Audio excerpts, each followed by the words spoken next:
Quem é Deus, né? A pergunta, ou melhor, o que é? Primeiro, as pessoas não sabem classificar se Deus é uma energia, se é um ente vivo, se é uma soma de todos os entes vivos, como a gente vê em filmes de Hollywood, tipo Star Wars, tipo Avatar, ou se Deus é uma pessoa. É uma pessoa que liga para nós, para as suas criaturas, para a sua criação, ou simplesmente criou e largou para lá. O que você acha? Alguns afirmam que Deus é uma energia. Mas será que isso é verdade mesmo? Por exemplo, filmes como Star Wars falam de uma força que pode ter um lado negativo, um lado positivo, que é resultado de todos os seres vivos e ao mesmo tempo é o criador de todas as coisas. Parece uma incoerência, não é verdade? Bom, analisando com detalhes essa teoria, bom, se ele é uma energia, então ele não é o criador de todas as coisas, porque ele depende de todas as coisas para existir, então ele não existiu primeiro. Segundo, por conta da primeira conclusão, né, interpretação, a gente vê que ele é uma criatura. Pior, ele pode ser manipulado e não é aquele que tem a vontade absoluta. Pode ser diminuído ou aumentado. Se a criação se expandir, ele aumenta. Se a criação diminuir, ele diminui. Portanto, essa tal teoria do Deus, com letra minúscula, energia, né? E se as pessoas têm ele por Deus, na verdade ele não é Deus, com letra maiúscula, porque ele não é o criador de todas as coisas. Ele é um ser criado, um ser dependente, um ser frágil, um ser que depende. Não é o absoluto, o eterno, o princípio de todas as coisas, o princípio e o fim. Esse não é o nosso Deus. Alguns não creem que há um Criador. E isso contradiz a lógica e o bom senso, também a matemática. Outros dizem que ele criou todas as coisas e as abandonou à sua própria sorte. O que também é um contrassenso, visto que um criador que cria algo tão complexo, como é que não vai dar assistência ou vai se relacionar com a sua criação? A gente percebe isso claramente fazendo uma comparação com o homem e o computador, e as máquinas, os robôs. O homem cria coisas fantásticas, mas nem por isso os larga a sua vontade. Os monitora, os aperfeiçoa, trabalha com eles. Será que Deus iria fazer isso com a sua criação, talvez, ou com as suas criações, e a criação mais perfeita, talvez o homem? Me parece um contrassenso. Existe também uma questão matemática envolvida nessa situação. Quando a gente faz a conta, né?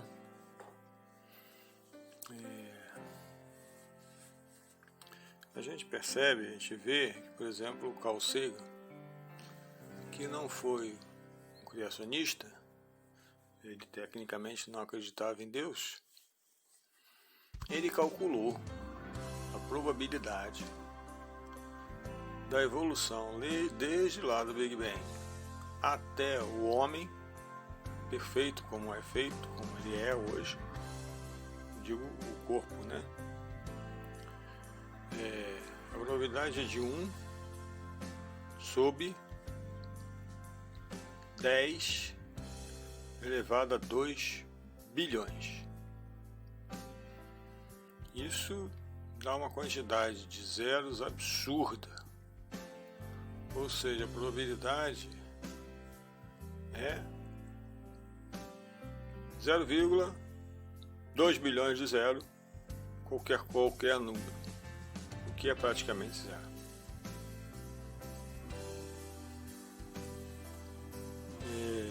Em algoritmos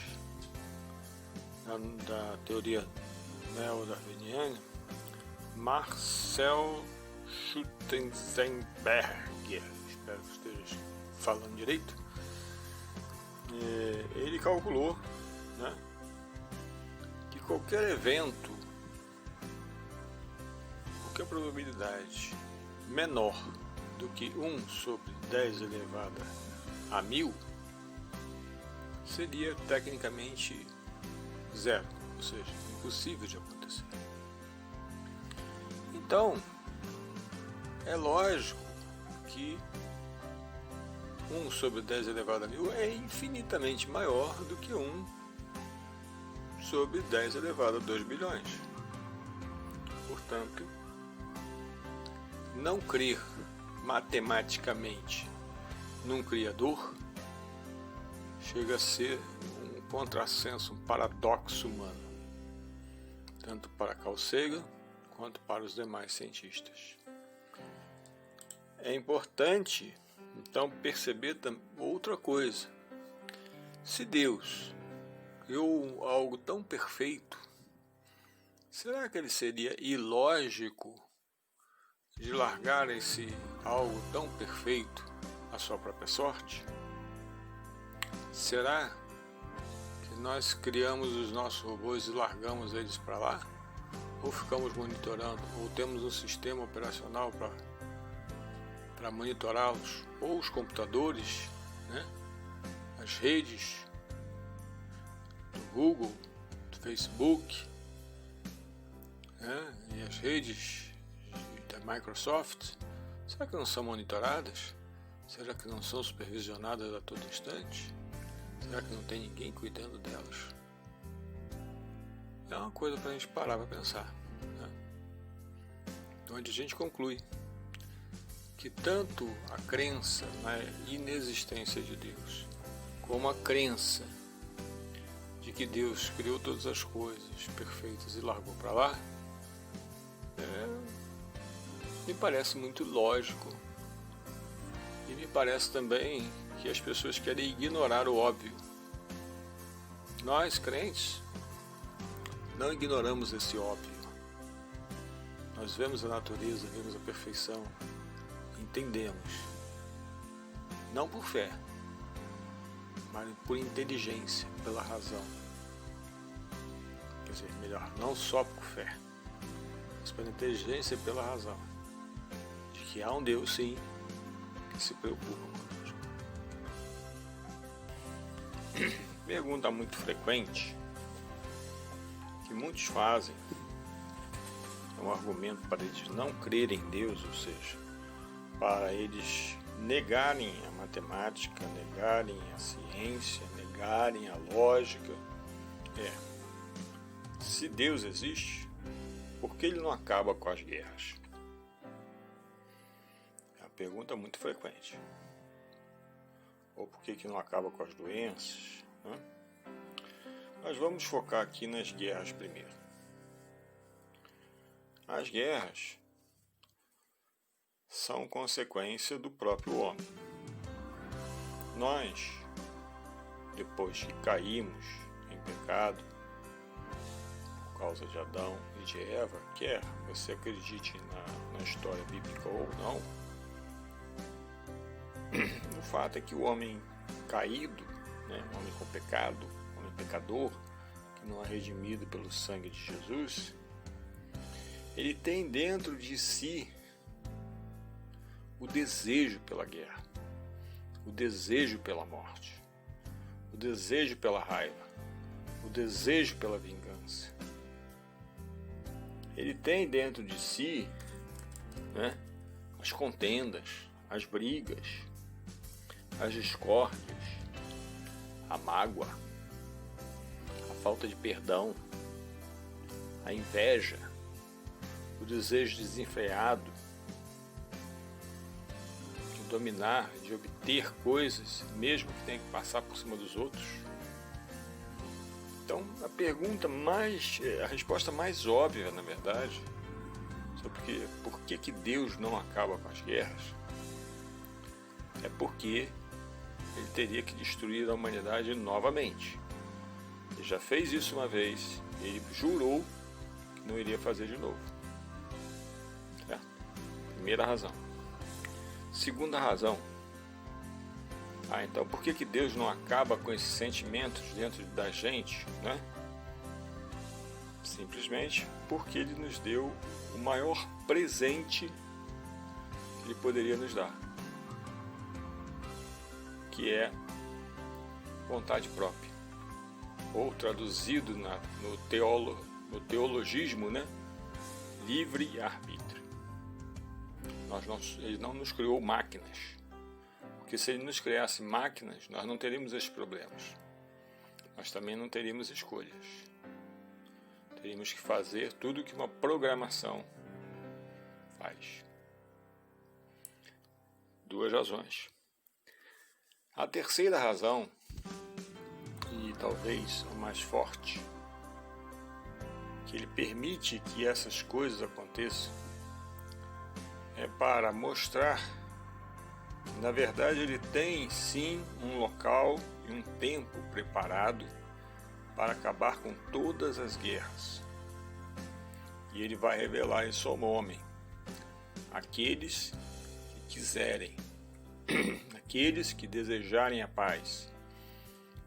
Como diz no Sermão da Montanha, bem-aventurados os pacificadores, porque eles serão chamados filhos de Deus. Então, respondendo a sua pergunta, resumindo, Deus te deu o livre-arbítrio, por isso Ele não pode acabar com as guerras, porque você escolhe as suas guerras. As nações escolhem as suas guerras, os presidentes escolhem as suas guerras, os ditadores escolhem as suas guerras, você escolhe as suas contendas. Você briga talvez com o seu parente, com o seu vizinho, o professor na escola, com o seu empregado, com o seu patrão, para acabar com as guerras. Ele teria que acabar com você e comigo. O questionamento, talvez mais feito de todo mundo, é por que o meu amigo, meu pai, a minha mãe morreram. Porque Deus não deu mais vida a eles, né? Na verdade, nós esquecemos que nós também vamos morrer, né? Sabemos que vamos, mas queremos ignorar o fato, porque a morte é uma incógnita para nós. E por isso gera tanto questionamento. Segundo a Bíblia, quando Deus criou o homem, o criou imortal, em corpo, em alma, em espírito. Ou seja, ele nasceria e viveria para sempre. Mas como o pecado, depois da queda de Adão, se multiplicou terrivelmente, e os homens só faziam violência uns aos outros, Deus mandou o juízo, que foi o dilúvio, e que não mandará de novo, porque ele prometeu isso a Noé. E Deus cumpre, Deus é fiel. O que ele fala, ele cumpre. E ele limitou a vida humana, que era praticamente eterna, era imortal antes do pecado, passou uma vida longeva, tanto é que Matusalém, ele vai viver quase 1000 anos. E depois ele vai limitando a vida aos poucos, à medida que a sociedade vai crescendo, vai se tornando mais violenta, e vai mais violenta, até que ele chega no momento em que ele decreta no máximo 120 anos para o homem como limite final. Obviamente o pecado poluição e outras coisas, fazem com que a nossa vida se abrevie, não chegue nem aos 120. Doenças e alimentação industrial e outros fatores que são muito mais antropomórficos do que naturais. E ele teve que limitar por amor a nós, senão ele teria que destruir tudo de novo. Esse é o grande fator. Mas tem uma boa notícia. Nossa alma e o nosso espírito são eternos. E a Bíblia vai dizer também, lá em Apocalipse 21, que todos vamos ressuscitar, ou seja, nossos corpos serão ressuscitados. Porque nosso destino eterno, seja ele para a perdição ou seja ele para a salvação, será completo, porque Deus não pode fazer algo incompleto. Então teremos sim, não a eternidade, mas a imortalidade, porém em destinos que nós podemos escolher, ou dor e sofrimento eterno, ou alegria e paz eterna. Cabe a nós escolher.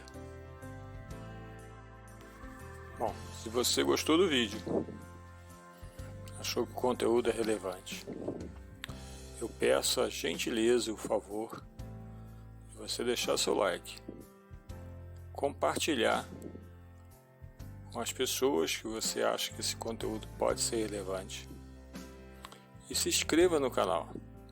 Isso ajuda muito, porque o YouTube entende, uma vez que você dá o seu like, compartilha e se inscreve no canal, ele entende que esse conteúdo é relevante. Ele ajuda a divulgar para outras pessoas que talvez estejam precisando exatamente conhecer o assunto.